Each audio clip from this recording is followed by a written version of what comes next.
এতদিন ভিডিওতে অনেক রিভিউ দেখেছি ট্রেনের খাবার খেতে খুব জঘন্য হয়, খুব খারাপ হয়, কিন্তু উপায় না পেয়ে শেষমেশ অর্ডার করতেই হলো। কারণ আমরা যাচ্ছিলাম সিমলা আর ট্রেনেই থাকতে হতো দুদিন।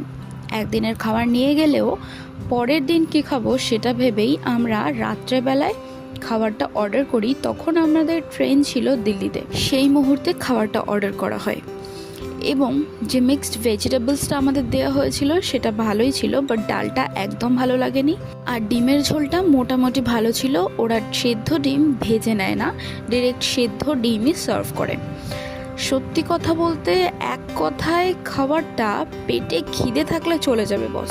আর একটা এক্সট্রা পাউচে এই মশলা রাইসটা ছিল, যেটা কিনা আমরা ওয়েস্ট করেছি। আমরা একেবারেই খেতে পারিনি রাইসটা, খুব জঘন্য টেস্ট ছিল এটা। তবে ফুডের গুণগত মান আরেকটু বাড়ালে বেটার হয়।